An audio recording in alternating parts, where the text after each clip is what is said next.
On a national scale, Victoria and the southeast in particular has been a very important keystone in waterbird populations for centuries going back.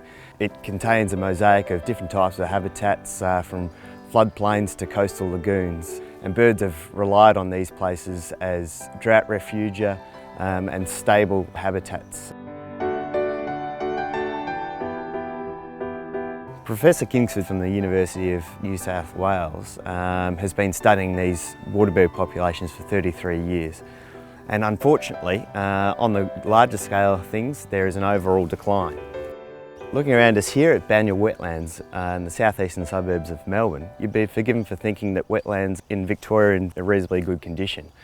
However, in the northwest, in the Mallee, Wimmera and in the central region, they are actually experiencing severe droughts.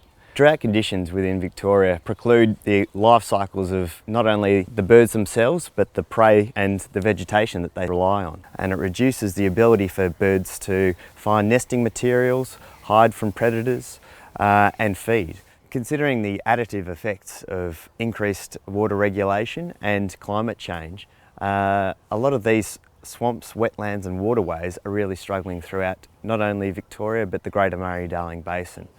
A lot of even common species like straw-necked ibis, glossy ibis, these waterbird populations are going to be in huge trouble. Other species which are travelling from as far away as Siberia, species like marsh sandpiper, curlew sandpiper, listed as critically endangered nationally, rely heavily on inland freshwater wetlands. Our office is aware that waterbird populations have been declining right across Southeast Australia. So a key objective of our environmental watering is bird populations, and that's not just because birds are important for their own sake, though they are, it's also because they're a great indicator of broader river health. Environmental watering really came about as a public policy response. So over the past 100 years, there's been massive dams built across the state, and they've provided secure water supplies for towns, industry, agriculture. So really important for communities, really important for the economy, but they've also had an impact on the health of our rivers and wetlands. So environmental watering tries to replace some of those flows that would have happened naturally. Our office takes information from programs like the Victorian Climate Change Initiative, and we work with 10 catchment management authorities across Victoria and Melbourne Water, and they use best available science and community knowledge to prioritise the most important sites in their region. We then prioritise across the catchment management authority boundaries to make sure we're looking after the most important statewide priorities so that we're getting our best environmental bang for buck.